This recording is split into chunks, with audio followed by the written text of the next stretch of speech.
We will begin this afternoon as usual with the refuge and bodhicitta prayer.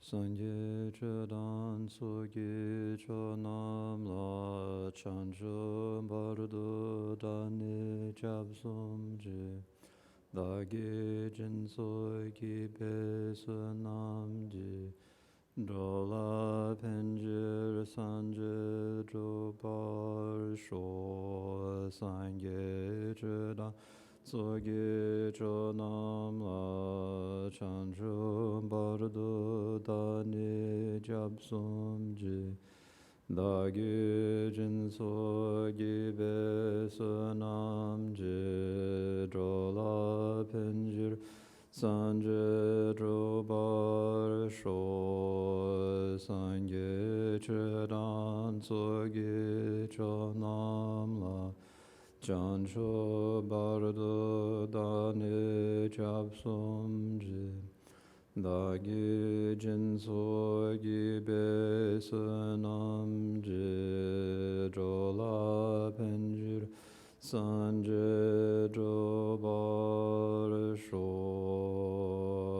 Sanje damje dewa tang Dewe judan dembar jurje Donga dan donga je judan rawar jurje Donga mebhe dewa tamba tamin rawa jurje Nere chada nitan rawe Tanyon chembola nebra jurje.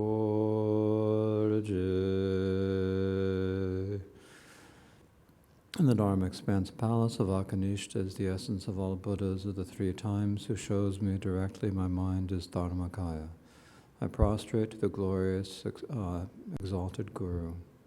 Please bless me and all sentient beings that our mind may become the Dharma. Please bless us that the Dharma become the path. Please bless us that the path dispel confusion. Please bless us that confusion arise as wisdom.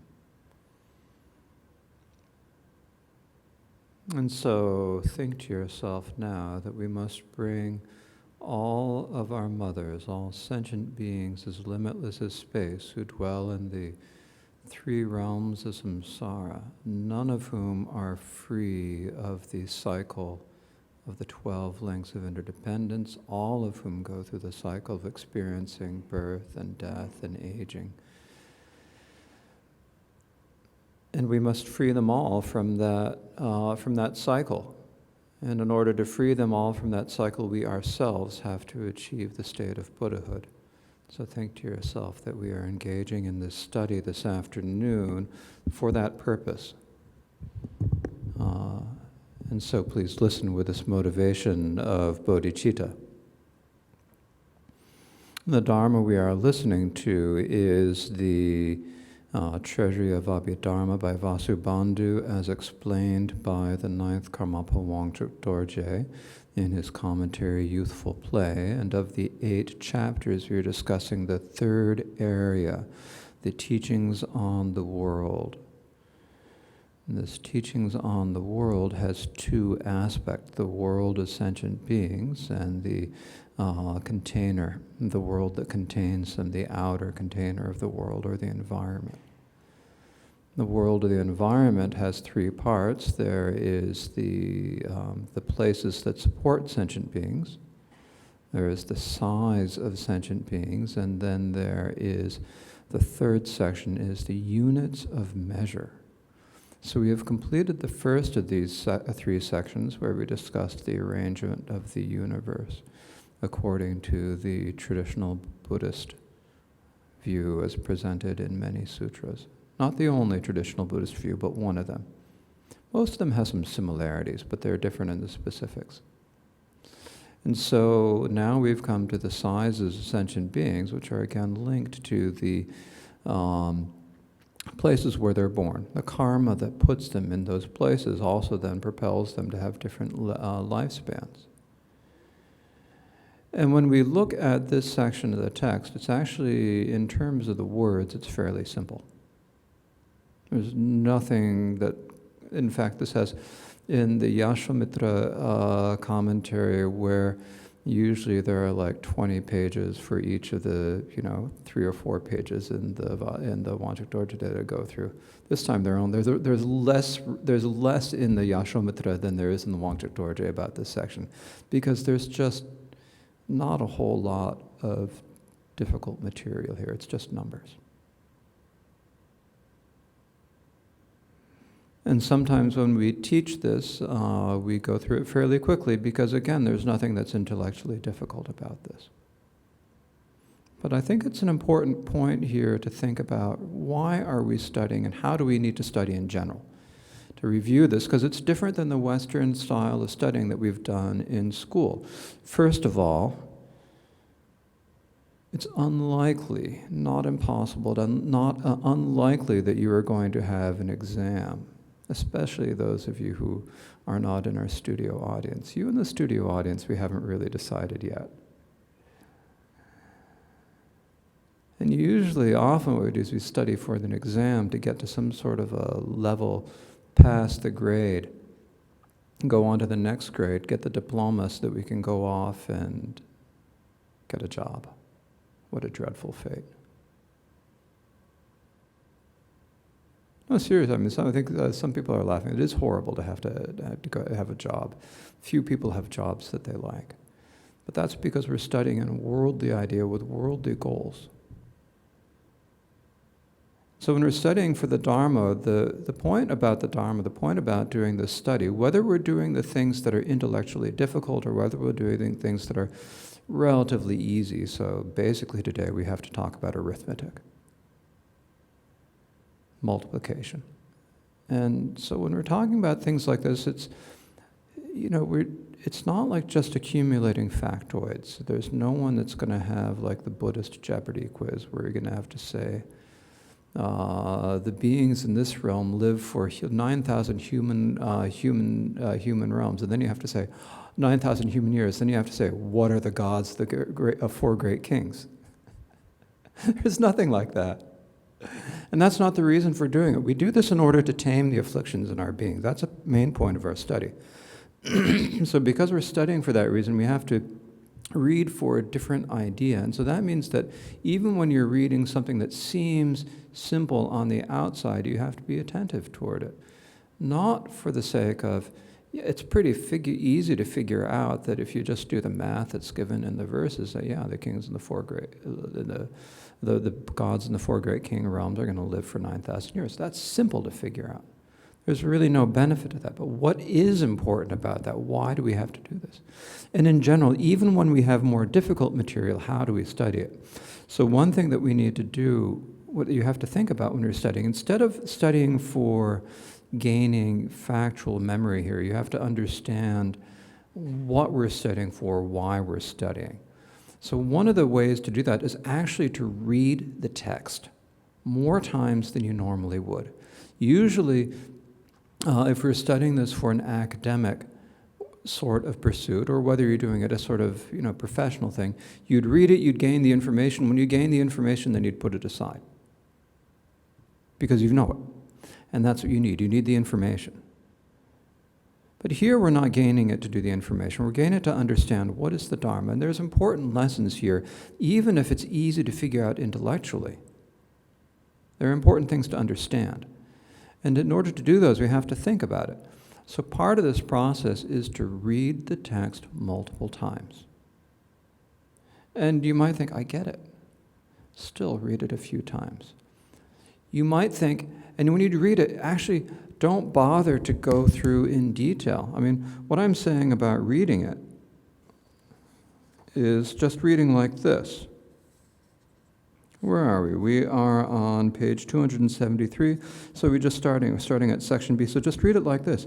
Additionally, the sizes of sentient beings, this has 2 topics, bodily height and lifespan. Bodily height, this has 3 topics, height of humans, height of gods, height of desire, height of gods of form, height of humans, this has 2 points, 1, humans on the rose apple land, etc., etc. Just reading like that 2 or 3 times. Just reading it through like this. Now you might think to yourself, that's just wasting my time.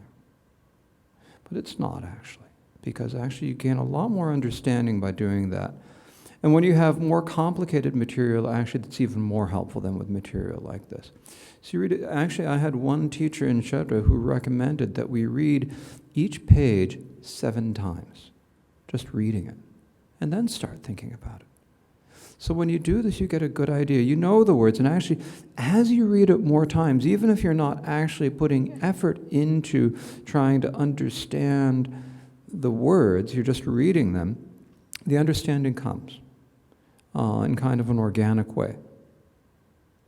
And then you just keep reading, and then you start thinking about it. As you go back and you study it, it's a good idea to try to read the material that you think is going to be talked about today. So usually we're going through about 4 or 5. Lately we've been going through about 6 pages a day, however much we're going through.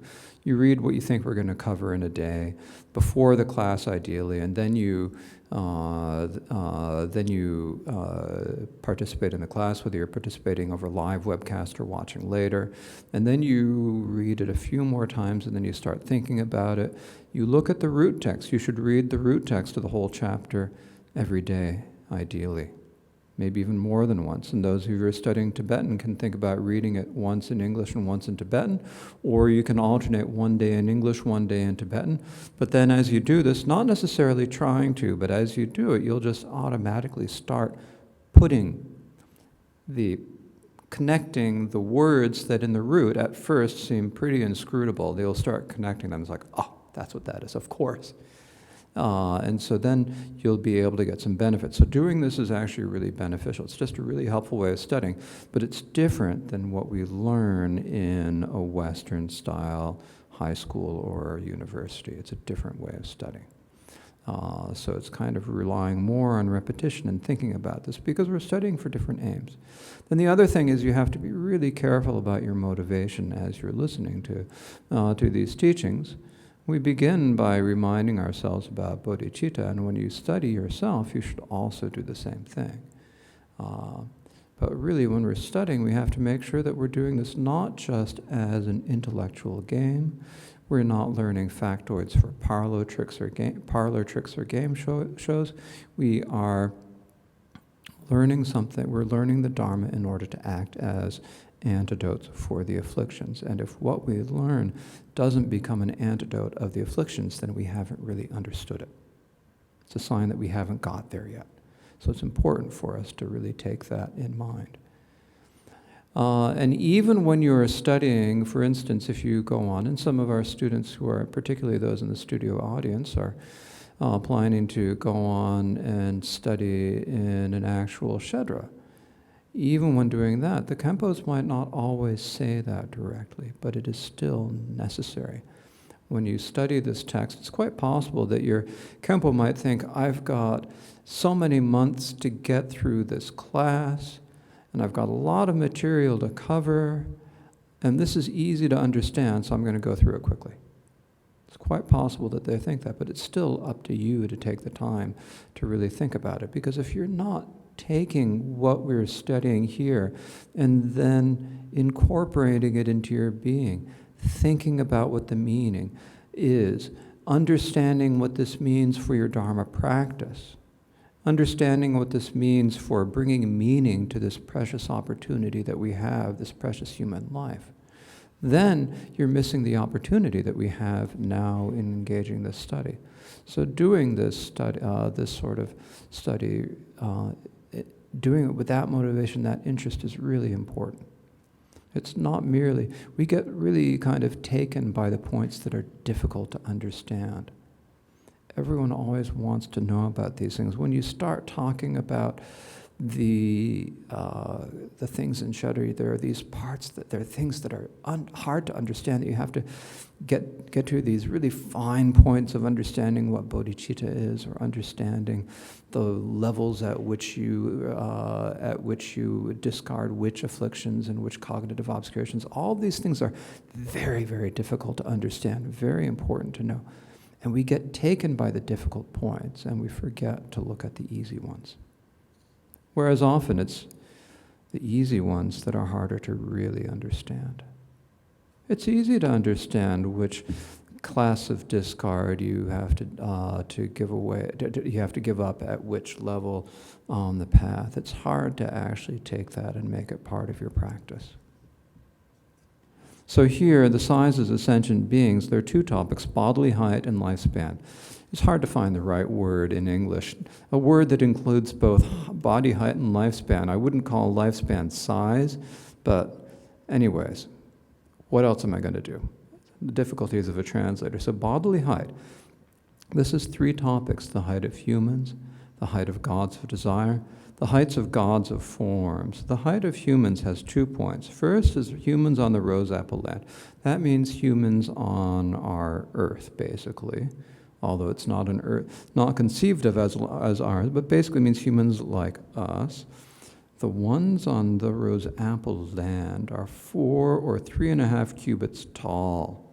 So a cubit, we no longer use cubits, but they're an old English form of measurement, and they're pretty much the same for this. You can roughly think of a cubit as elbow, the length of your forearm, more or less. That's basically a cubit. Now, later we're going to get to exactly how big a cubit is. There's you can actually measure a relative cubit, which is relative to your own body size, or you can measure a sort of more standardized cubit. And so when we say 4 or 3.5, we're talking about a more standardized level of cubit, because even short people are 4 cubits by their own body, generally. Most people, 4 of that's about your height. But when you say some people are only 3.5 cubits tall, they're going to be 4 cubits by their own cubits, but they're not necessarily going to be 4 cubits by the standard cubit. So the ones here means humans, on the rose apple land are 4 cubits or 3.5 cubits tall. That's about what we normally expect, right? So a cubit is to say like somewhere between 4.5 and 6 feet, or 5 and 6 feet tall. That's wrong. I'm in the wrong country. Anyways, whatever it is in centimeters. I've never got a handle on height in centimeters. Humans on the other 3 continents, on the east, the bountiful cow, and north, they're twice as tall as on the previous. So on the additional 3 continents, then it's twice the size on each of those continents. So on the east, the bountiful cow, that is the western continent. So the east, the superior body, western bountiful cow, and the northern unpleasant sound, they're twice as tall as on the previous, as it is said. Therefore, if the inhabitants on the rose apple land, where the lifespan is 100 years, are 4 cubits tall, the inhabitants on the other 3 lands are 8 cubits in the east on superior body, 16 on the western bountiful cow, and 32 in the northern unpleasant sound, that number of cubits tall, respectively, so in each of those. So the humans here were pretty short. We're shorter and we have the lesser lifetime. Shorter lifetime than the humans on the other realms, which might give us a little bit of envy for the humans on the other realms. But we've got advantages. And you have to remember, okay, we're smaller. And as we'll get to shortly, our lifespans are shorter. But what are the advantages of being born here? And when the Buddha Shakyamuni made the aspiration, when he first roused bodhicitta, and he said to the previous Buddha Shakyamuni 3 uncountable eons ago, he said, "May I be the same as you, have the same name, have the same size, the same followers, the same lifespan." He was saying, "May I be the same size as you?" So there's something about that human beings, being this size, we're the right size to be students of the Buddha Shakyamuni, in other words. That's a way to think about it. It's like, yeah, you'd think, okay, yeah, if I'm in unpleasant sound, I'll be twice as tall and twice as strong. I'd be able to actually lift 50 kilos easily. Well, what good does that do you? The height of God's the desire. The body of desire gods grow from a 1/4 earshot in height to 1.5 earshots. The heights of the bodies of the 6 desire gods grow from a 1/4 earshot in height in the 4 great kings to 1.5 earshots in others' emanations. So as we discussed yesterday, an earshot is 500 fathoms. So a fathom is, again, 4 cubits. And so the humans in the lowest, the 4 great kings, are going to be a 1/4 earshot or 125 fathoms, or we could say, what is that? That's going to be 500 fathoms tall. It's pretty big. To 1.5 earshots in others' emanations. So each one, you add another 1/4 earshot to the height. So the 4 great kings is a 1/4. The 33 is a 1/2. Conflict-free is 1 1/4. What's next? Next is joyous. Joyous is a full earshot. And you've got joy of emanations is 1 1/4, and then mastery over others' emanations is 1.5 earshot. So adding a 1/4 earshot in height for each of these different desire realm gods.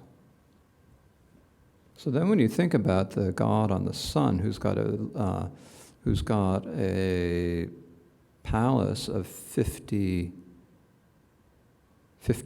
leagues in diameter, it doesn't seem quite as large as it does in comparison to our human size. If that god, the sun god Surya, is going to be a 1/4 earshot in height, then 51 cubits is a lot less for Surya than it would be for us. The heights of gods of form, in the first of form, they are 1/2 league tall, above a 1/2 league taller each. Beyond the highest of lesser light, their bodies double on each level. At cloudless, though, discard 3 leagues. So in the realms of form, the first of the realms of form, so that's Brahma's realm or Brahma's abode, they, the gods there, are 1/2 league tall. Then above Brahma's realm, on Brahma's ministers, great Brahma and lesser light, they're 1/2 league taller each. So on Brahma's realm, they're 1 league tall. Brahma's ministers, they're 1 league tall. On great Brahma, they're 1.5 league tall. And on lesser light, they're 2 leagues tall. So 2 leagues there, right? So they're 1/2 league taller on each level, or 1 league, 1.5 leagues, and 2 leagues respectively. So 1 league on Brahma's ministers, 1.5 on great Brahma, 2 leagues on lesser light. Beyond the highest of lesser light, on immeasurable light and higher. So from lesser light, from the next one up from lesser light, that is immeasurable light, all the way up to the 17th level of the form realm, their bodies double on each level. So on immeasurable light, therefore, it would be 4. And then when you have radiant light, then 8, and then 16, 32, 64. And then you get to the level of cloudless, which is the first level of the 4th dhyana. And at the level of cloudless, it should be 128. Now, those of us who are used to buying hard disks and pen drives, we're easy. We're good with going up, 64, 128, 256, 512, 1024, because we're buying all these devices that are measured in these things. So we're seeing the numbers all the time. But the gods of that realm thought it was harder to count, so they're shorter by 3 leagues. When you get to the cloudless, you subtract 3 leagues. So instead of being 128, they're 125 leagues tall. And then on the next level, they'd be 250 and then 1,000 leagues tall. And so forth, up to 16,000 leagues tall on below none. So let me just, now I want to make sure that I get my math right and don't embarrass myself. So I did do I did this little spreadsheet when I was doing the translation, just because you don't want to muck these things up. So like on the first of the pure realms, on not great, It's 1,000, the next in 2,000, 4,000, 8,000, and 16,000 leagues tall on below none. It's a good thing that there's nothing above them, otherwise they might scrape their heads at that height. At any rate, of course, the other next realm up would be very high up. So these are the lifespans in the form realm. So not the lifespans, that's the body size in the form realm. So in the formless, there is no body, so there's no body height, right? It sounds okay. No, so that's the body height. Then we come to the lifespan. There are two topics, actual and examining whether there is premature death. The actual says the lifespan in the higher realms. There are three topics, lifespan of humans, lifespan of desire gods, and lifespan of form and formless. Lifespan of humans, this has 2 points. Unpleasant sounds lifespan 1,000. On 2, it is shorter by half each. So that means on unpleasant sound, then you've got 1,000-year lifespan. And then on 2, they'd have that would be the western bountiful cow and the eastern superior body would be half of that on each, so 500 on the western bountiful cow, and then 250 on the east. So that means, as it says in the commentary, on unpleasant sound, the lifespan is 1,000 years. On the two continents of bountiful cow and superior body, the lifespan is shorter by half of the previous each. So for 500 years in bountiful cow, 250 years on the eastern superior body. And so that's kind of a fixed lifespan. It's the general lifespan. It doesn't fluctuate over the course of history. Lifespan on the rose apple land. Here it's uncertain from 10 years at end, incalculable at first. So here on the rose apple land, the lifespan is uncertain. Sometimes it is long, and sometimes it is short. The shortest is 10 years at the end, and the longest is the incalculable lifespan of humans, the first eon. So what this is referring to is the process in which we have the degeneration and of sentient beings, and the opposite, the sort of increase of humans on the rose apple land. So at the very beginning, when the first humans appear in a great eon, they have immeasurable lifespans. And then over the course of an intermediate eon, they decrease to the length of 80,000 years. That's over an intermediate eon. And then have I got it right? Then they decrease from 80,000 years down over the course of an intermediate eon. They decrease from a lifespan of 80,000 years to a length of 10 years at the shortest. So the Buddha Shakyamuni appeared in this decrease at a point when the lifespan of humans in the rose apple land was 100 years. Now 100 years is the maximum because there's untimely death. So 100 years is the lifespan, basically. And that's when the Buddha appeared. And then during this time, there are the 5 degenerations of lifespan, afflictions, and so forth, which we'll get to in a couple of days. At any rate, there are these degenerations. The lifespan decreases to 10 years, and that's one intermediate eon. Then it increases again back up to 80,000 years. That's another intermediate eon. And it goes up and down and up and down and up and down like this 10 times or 20 times? A number of times, until the end of the eon and the universe is destroyed. So when we talk about 10 years at the end, this is at the end of the 5 degenerations. When we talk about the beginning, as beings' merit increases, then their lifespans increase and they get to the 80,000-year lifespan. So that's what we mean by the uncertain lifespan. So it's uncertain, but right now we generally still say that we're in the 100-year lifespan. Over 2,500 years, people in Tibet thought that their lifespan was certainly shorter because they looked at it in Tibet and they'd say, well, people aren't living much beyond 60 or 70. We must have decreased to 60 or 70. But right now we look at it and it seems like things are increasing. So how does this work?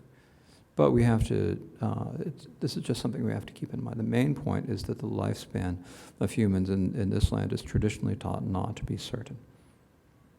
Then there's the lifespan of desire gods. This has 2 points: lifespans in the realms of the 4 great kings. And 50 human years are just 1 day and night among the lowest of gods of desire. Their lifespan is of such a day 500 years. So remember that the sun and the moon are orbiting at the top of the level of the Yoke-Holder Mountains at 40,000 leagues, halfway up Mount Meru. So those who are living at the top, they aren't really getting the light of those so much. So like their day length isn't really measured by our sun and moon. So their days are kind of measured instead by when do the flowers open. You've got the night blooming kumuda flowers, and you've got the utpalas that bloom in the day. So you've got when the kumuda flowers open, it's night, and then when they close, then it's day, and then the utpala flowers open. So that's like a 50-year day. So even though there's only one sun and moon for the entire universe, or the entire world, it doesn't, the gods have kind of a different way of measuring light based upon, like, it literally does give the flowers as the measure of when it's day and when it's night. Because the bodies, the gods their bodies are radiant, and they don't need the sun and moon as much. So their day is 50 human years. So they have of such a day 500 years. So then you have 30 days in a month, 12 months in a year. So that's 360 days of 500 years each. 360 days per year for 500 years. And 50 human years are just 1 day and night among the lowest of the gods of desire, the gods of the 4 great kings. Their lifespan is of such a day, counting 30 such days as a month and 12 months as a year, 500 days. This is 9 million human years, right? Because you've got 50 times 30 is 1,500. That times 30 is what? That's going to be 45,000. That times 500 is going to be... I just had the formula. Day length and year, no, I didn't do the formula all the way out to show all that. It does work out to be, on my spreadsheet, it works out to be 9 million years. I checked everything. I wanted to make sure that the traditional math was correct, in part to make sure that I understood the traditional math. Because I was reading it in Tibetan. It's like, I haven't studied arithmetic in Tibetan.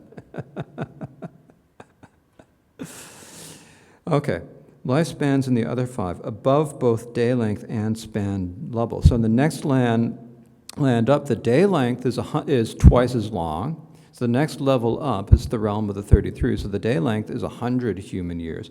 And the lifespan is 1,000 years, counting their own years. And then the next land up, the next level up is conflict-free. So that's 200 human years for 2,000 years. Right?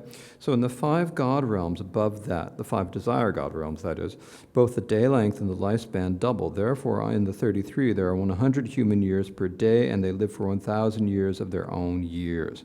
And so on up to others emanations, where the lifespan is 16,000 years with a day length of 1,600 human years.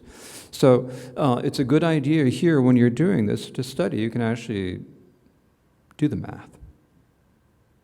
Right? Just a little bit of arithmetic.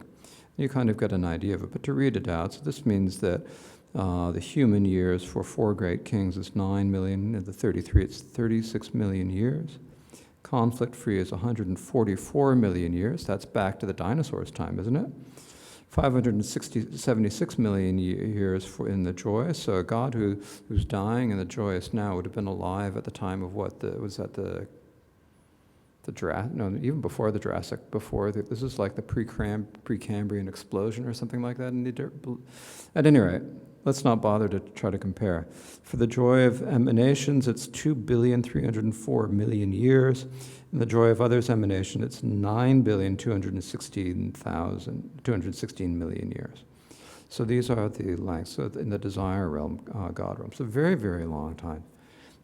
And it's an interesting idea to think about. What do we mean? I mean, how do you conceive of part of a lifespan of this length? And from our perspective, when we can reasonably, as people in a developed society in this lifetime, unless we die tomorrow or out of cancer in 10 years or something, we have a good chance of living to be 80, 90, or 100.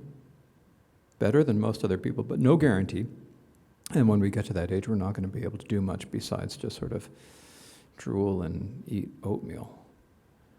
Now that's a little unfair, but we're not going to be able to do much. And so, in comparison to this, at a lifespan of 9 million years, you think about it like with Christianity, they talk about being reborn in heaven as being eternal. And frankly, in comparison to this human lifetime, 9 million seems like it's pretty eternal. But when 9 million years in the four great kings, and that's even the shortest of the desire realm gods, 16 billion years. It's just an unheard of amount of time, since before the Big Bang, we kind of think. Obviously, a kalpa is much longer than the age of the universe according to science. So these are, it's really interesting to think about it. And so, on the one hand, you think about these realms of the gods' lives, and it's like, wow, and part of it seems like it'd be kind of nice. Part of it's kind of hard to believe. The lifespan of the form and the formless. In form, there's neither day nor night. So in the desire realm, God realm, it's measured not by light, but by the flowers opening and closing and such. In form, there's no day or night. So the lifespan in eons is equal in numbers to their height. In the form realm, there is neither day nor night, so one cannot count years. But there is a lifespan. Their lifespan in eons is equal to the number to their body's height in leagues. So you could recite the verses following. So above we had the verse that read, in the first of form they are a half league tall, above a half league taller each, and so forth. You could read that as saying, in the first of form they live one half eon long. Above each lives a half eon longer. Beyond the highest of lesser light, their lifespans double on each level. At cloudless, though, discard 3 eons. So you could take that, take the same thing. So in other words, you've got the same level of a half eon in the first Brahma, and then second in Brahma's ministers, an eon in Brahma's ministers, and so forth. Those are, again, very long lifetimes. And here, when we talk about the eons, that's coming up the next one. I don't need to mention it right now. In the formless realm, by 20,000 in the formless each by 20,000 eons is longer than the previous. So on the formless level of infinite space, the lifespan is 20,000 eons. Each of the higher levels by 20,000 eons is longer than the previous. So each one is 20,000 longer. So you've got infinite space is 20,000, infinite consciousness is 40,000, nothingness is 60,000, and neither conception nor non-conception would be 80,000 eons. So on infinite consciousness, nothingness, and the peak of existence, the lifespans are 40, 60, and 80,000 eons, respectively. Those are very long lifetimes. Now, what sort of eons do we mean? Because we've talked about intermediate eons, we talk about great eons. What do we mean here? On lesser light and up they are great eons, below that half eon. So lesser light, that is the first level of the second, the lowest of the 3 levels of the second dhyana. So from there on, they're great eons. So great eon is 80 intermediate eons. So an intermediate eon, as we'll go through tomorrow, is the length of time it takes a human life on the Rose Apple land to either decrease from 80,000 years to 10 years or to increase from 10 years back up to 80,000 years. So that's 40 of those. is the eon that we're measuring in Brahma's abode, Brahma's ministers, and great Brahma's realms. From lesser light, then we're talking about great eons, which are 80 of those each. Below that, on great Brahma and so forth, they're half of a great eon, or 40 intermediate eons that are presented as an eon. So basically, just saying 40 intermediate eons, it's close enough, we're going to call it an eon. And then from lesser light up, they're saying great eon. So a great eon is basically the length of time that a universe, between the time when a universe first forms and then forms, remains, is destroyed, and then an empty period before the next universe forms.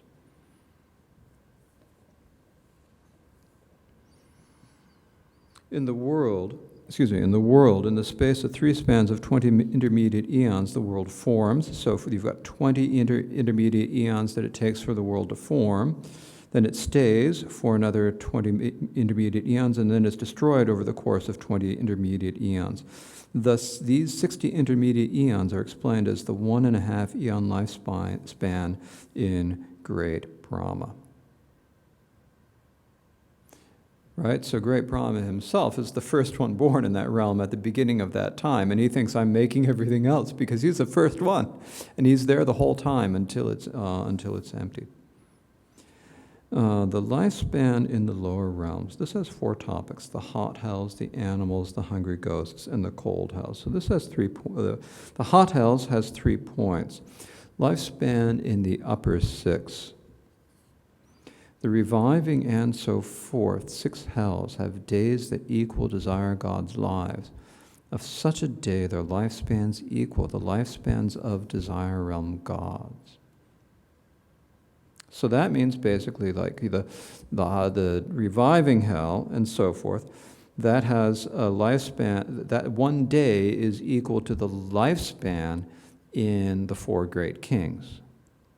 And then you take that and you multiply 30 days for a month, and then 12 months for a year, and it has the same lifespan of 500 years, and then you multiply it all out, and it's extremely long.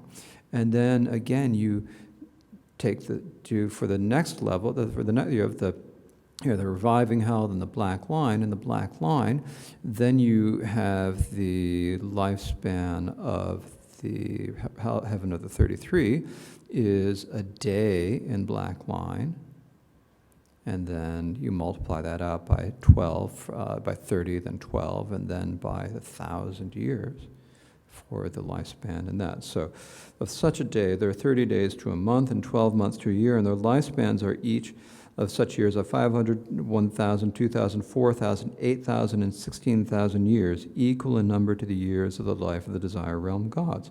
So you can do the math here to look it out. It's helpful to do this. You might think, why should I bother to do it? It's kind of easy.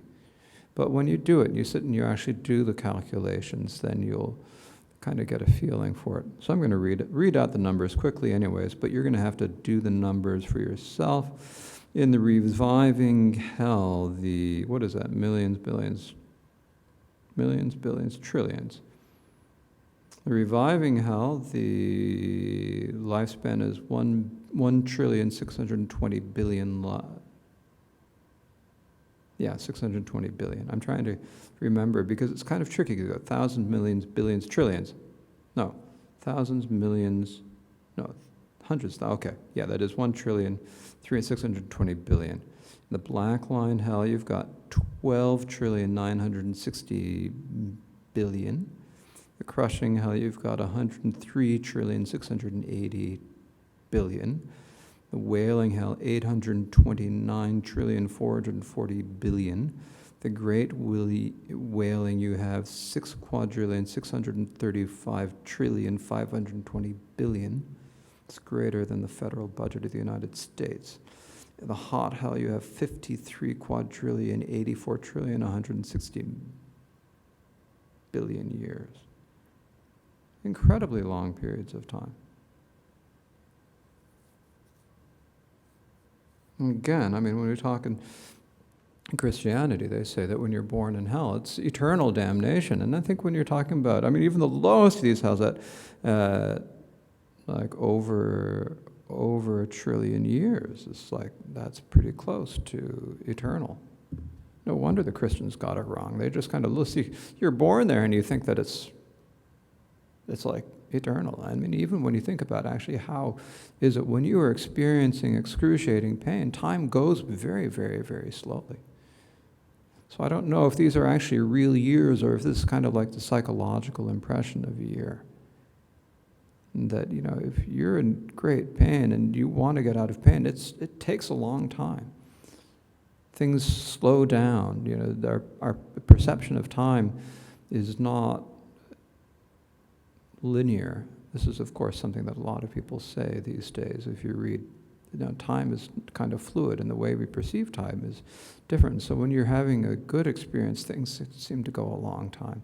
When you're having a bad experience, things go a long time. When you are sick, then a day lasts longer than when you're healthy. When you're just sitting around feeling horrible, when is that day going to end? And so when you're in the hells and you're thinking about the suffering, and this isn't just in the hot hells, then how long is that? How long does it feel? The lifespan in the extremely hot hell. Extremely hot half eon. In the extremely hot hell, the lifespan is a half intermediate eon. The lifespan in the incessant hell, the incessant an intermediate eon. So half an intermediate eon is half of the length of the time that it takes for the human life in Rose Apple Land to go from 80,000 to 10. And the whole in the incessant hell is that entire length of time. So these are just numbers for us right now, unless you really think about it. And this is the hard part about doing this, because first of all, it's difficult enough for us to believe in hell, especially people coming from a secular background. For coming from a secular background, we often don't really have much confidence in there being a hell to begin with. And then to think of these lifespans, you think, how can this be? Because the universe has only been around for 13 billion years. And frankly, they're talking about lives that are trillions of years long in the lowest of these hot hells. How can that be? Well, first of all, I don't think we need to be terribly literal about the numbers. I'm not going to take a literal interpretation of the sutras, shall we say. But we have to look at the meaning. There are extremely long lifetimes in these hells. And do the hells exist or not? This is it's hard to believe in things that we can't see. So you have to think about it. You have to contemplate. Think about, there are a lot of, the Buddha taught that there are hells. And we're willing to trust the Buddha when he talks about Mahamudra, but not when he talks about hell. Why? Because we want to believe the things we want to believe and not the ones we don't want to believe? Is that what it is? Or is it just that we're not willing to believe it? And if we're not, are we able to accept that our own actions can lead to that amount of suffering? We might think to ourselves that, I'm not doing anything. Like it's if you kill your mother, you're going to be reborn in hell. It's not necessarily even just killing your mother. It's not only the heinous actions that lead us to rebirth in hell. There are lots of actions that can lead to rebirth in hell. What is going to happen to us? If we are born in those hells, it's a long time that you're there. If you live out your entire lifespan, it's a very, very long time. So when we begin our Dharma practice, in particular in the Tibetan tradition, we start out with the 4 preliminaries. And so we think that the first 4 preliminaries are the special preliminaries of prostrations. Frankly, the preliminary is not prostrations. The preliminary is refuge and bodhicitta. The prostrations are part of a method, but we say prostrations and we count prostrations. But actually, that's not even the first preliminary. The first preliminary is what? It's thinking about the precious human birth.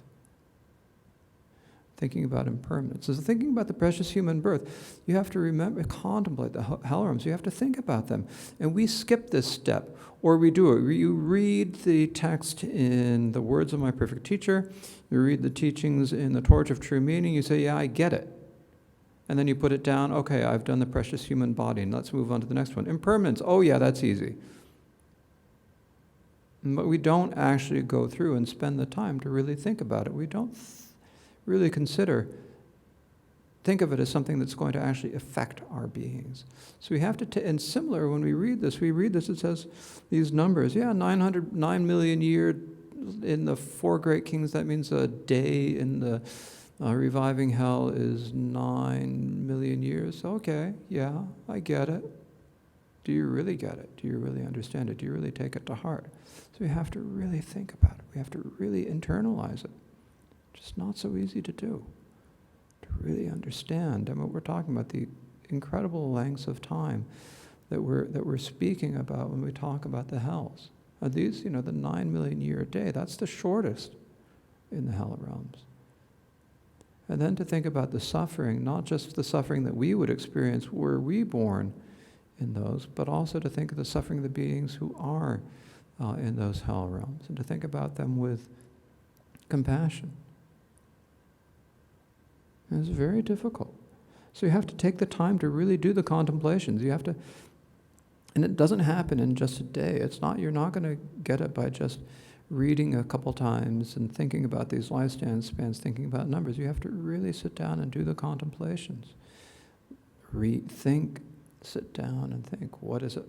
What are the tortures of the hells? How long do they last? And just sort of think about it for a while, for a long time. And the Kadampa masters would go through each of these four foundations until they developed the realization in their beings of that, until they developed it in their beings. Some of them would spend their entire life meditating on the precious human birth.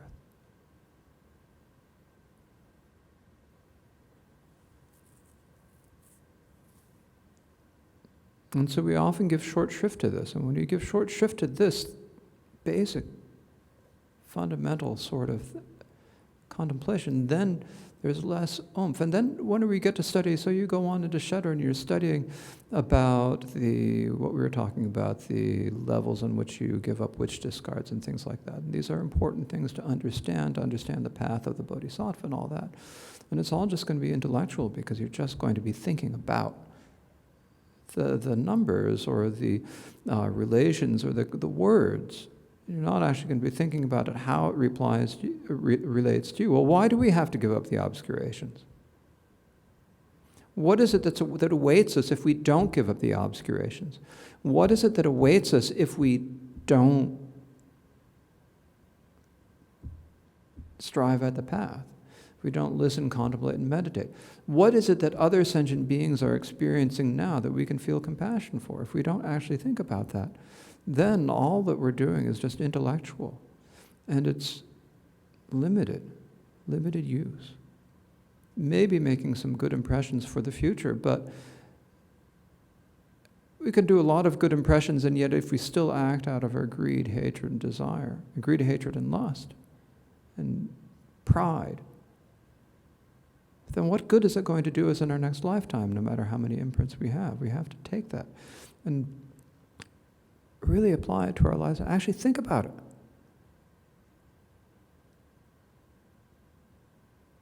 The next point is the lifespan for animals. The longest life for animals in Eon. The longest lifespan for animals is an Eon, as Garudas and the Lord of Nagas lived for an intermediate Eon. So that here, the Eon there is the intermediate Eon, the same length as the lifespan in the incessant hell. The shortest is just an hour. I think like some fruit flies. They're born. Maybe that's for fruit flies, it might just be the adult phase of a fruit fly. I'm not certain. I haven't studied fruit flies.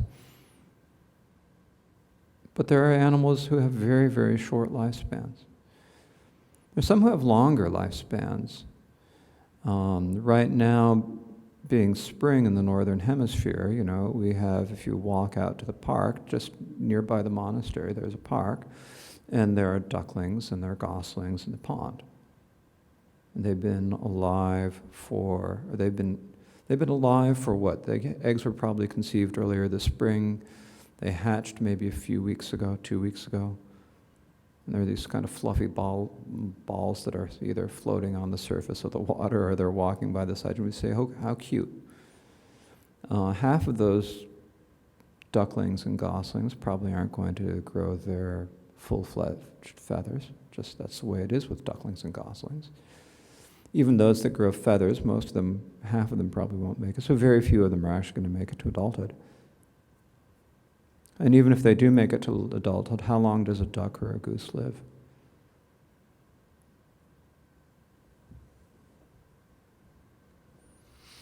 Hungry ghosts. Hungry ghosts live month-long days, 500 years.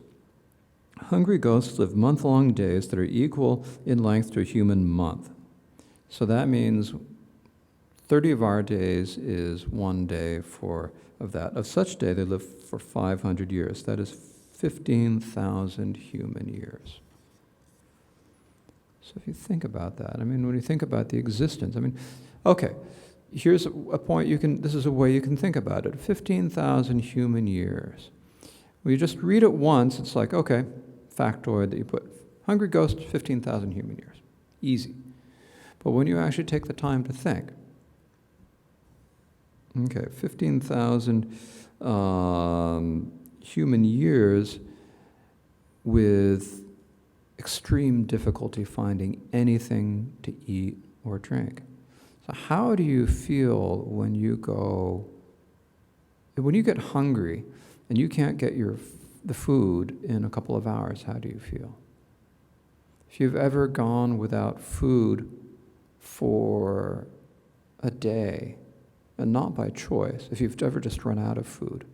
I think it's different when you're fasting, you're doing your cleanse or your nyungne or whatever you're kind of planning. The nyungne, you've got about 42 hours where you're not eating food.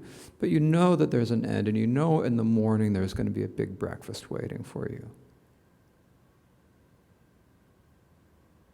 Like the migrant laborers in India who haven't had any work for 2 months because India's been shut down. There's almost no food except for what little they can get, and they try to go back to their villages, and they get chased by the police and beaten with the lathi sticks and so forth, and herded onto trains, and they're in danger of catching them coronavirus, but they're less concerned about that than getting food. And that kind of comparison, or to take in Elie Wiesel's Nacht, the night, there's the story of the time when the concentration camp they were in was bombed. And when the concentration camp was bombed, then the Germans would make everyone go inside, and they'd post guards with machine guns who would shoot anyone who went outside. And so there's a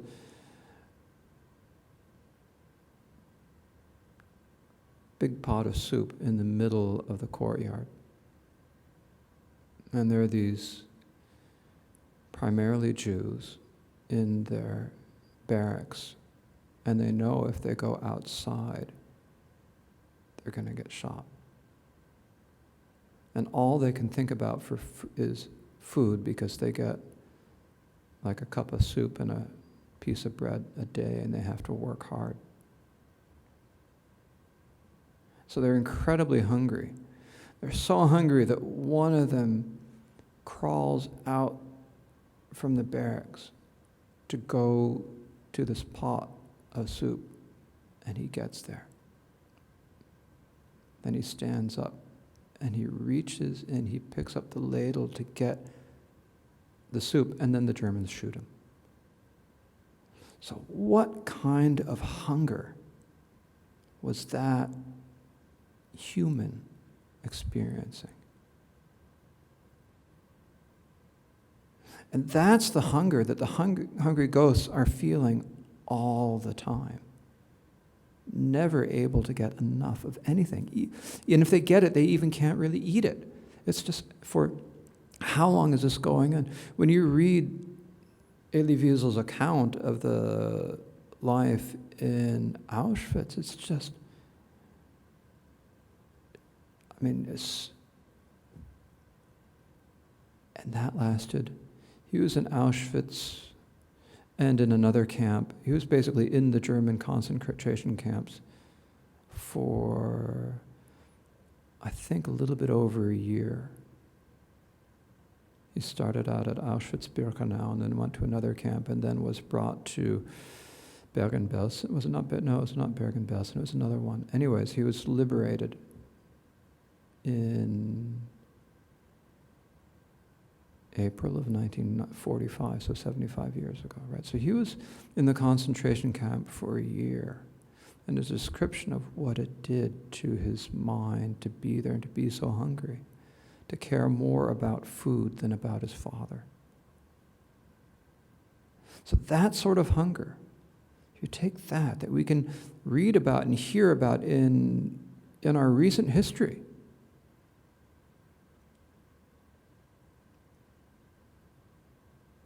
and take that and apply it to the hungry ghost. Or I'm sure that I'm just not familiar with them because I'm not as familiar with the history. What about the people from the Great Famine in China in the 1960s? Millions upon millions of people died. What were their experiences like? And those are human experiences. So taking that experience that is relatively limited, because either you die or it ended in a few years, and then taking that for 15,000 years. This is the type of contemplation we have to do. It's the sort of way we have to think about it, to actually understand so that this is not just an intellectual exercise. We have to take this and make it, it has to have feeling for us. We have to think about it, to understand what are we talking, what is the level of suffering. You take that, you read Elie Wiesel's Night. I'm speaking about it because I reread it recently, but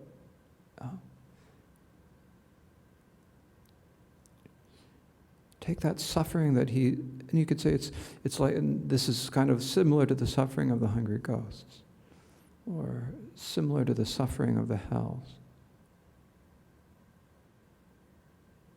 Being chased by the Gestapo as they had to run for the Russians were going to liberate the camp where they're the Birna concentration camp. So they're on one of the death marches. And so they were chased by the Gestapo. The Gestapo would rotate in and out every hour, but the inmates, the Jews, were chased. And if they fell behind, they were shot.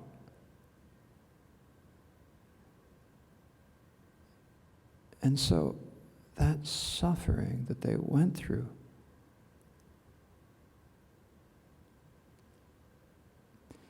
is that even a tenth of the suffering that you experience? Or is, if you say, okay, that suffering is a suffering similar to the suffering in the reviving hell.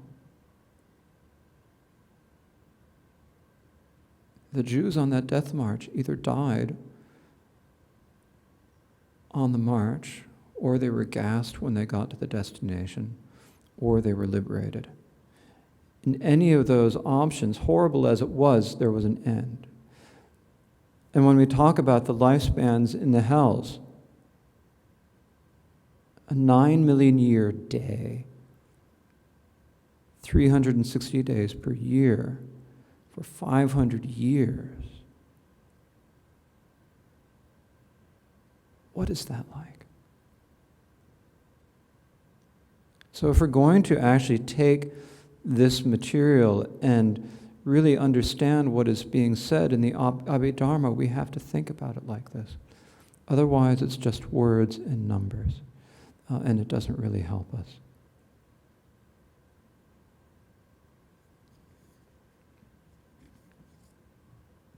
A little bit more to get through today.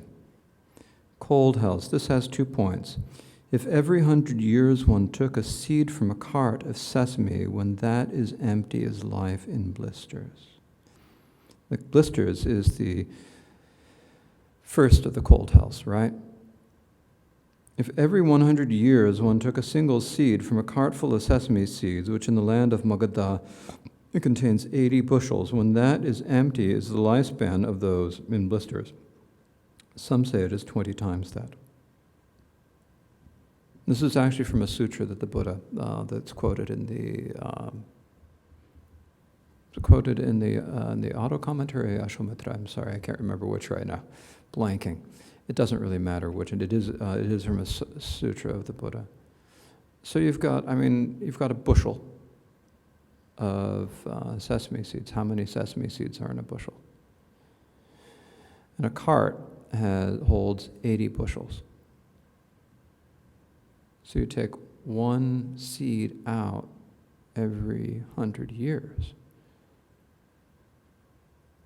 Now, if we're really not thinking about it, then we just say, well, they're not going to last 100 years. Either birds are going to eat it or they're going to rot.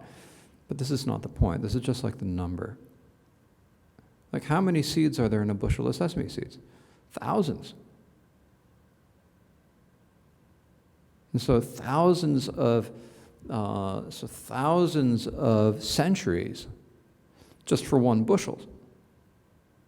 Thousands, maybe tens of thousands. Maybe there's 100,000 seeds in a bushel. I don't know. There are a lot. And then multiply that by 80. And there's no thermostat to turn up. There are no down jackets to put on. There's probably not much of anything to wear. And people don't know how to do Tummo meditation. You might think to yourself, I'm going to learn Tummo and then I'm going to be fine in the blisters. Fat chance.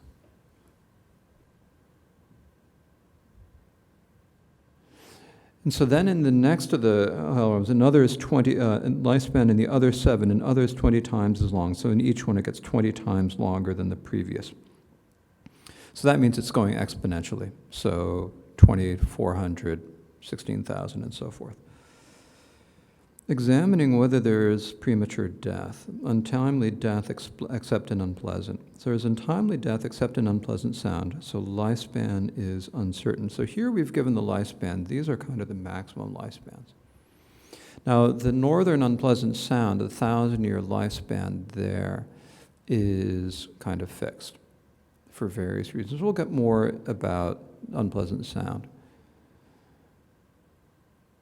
But there is untimely death. We know about untimely death in our own realm, and we can see the untimely death in the realm of the animals, if we look. If you think about it, we don't often think about it. So we walk, and we kill bugs, not even knowing that we're killing bugs. We drive, and we don't even think about it, but we're killing insects, and then we hit an animal or a bird, and we're quite aware of it then, but we don't really care enough. It's just like something, oh, that was too bad.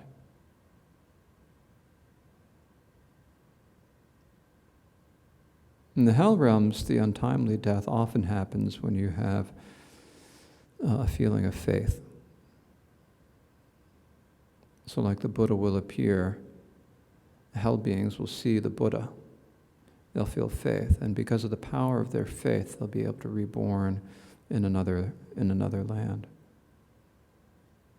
And so then the hell beings will say, the Buddha freed me from the hell realms. And the Buddha actually said, they think that I freed them. It was actually their own faith. This is something the Buddha said when speaking to his monks in one story in the Vinaya. So even if we're in the hungry ghosts or the hell realms, if we haven't done anything to train our minds, then there's little hope for us, a little hope for the sentient beings in those realms. If we've done something to train our minds, and we've trained our minds in having faith, then there's hope that at some point that imprint of faith might wake up. But you shouldn't use this as an excuse. We have to be very careful about the hell realms. So that, I think, is enough for today, talking about the sizes, the bodily sizes and lifespans of sentient beings. And so now let's please dedicate the merit of listening to and contemplating the Dharma and teaching the Dharma to the benefit of all sentient beings, that they might be freed of all the sufferings that they experience, in particular those of the hells and the hungry ghosts whose sufferings we've been contemplating a little bit in the last few minutes. May they be freed of all their sufferings. And that they may swiftly achieve the state of Buddhahood. O sanam de tam je simpani tobne nye pedranam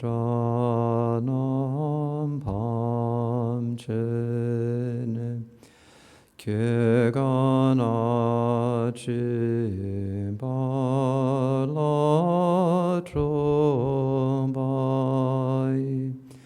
sipe tsole drowa drolwar sho.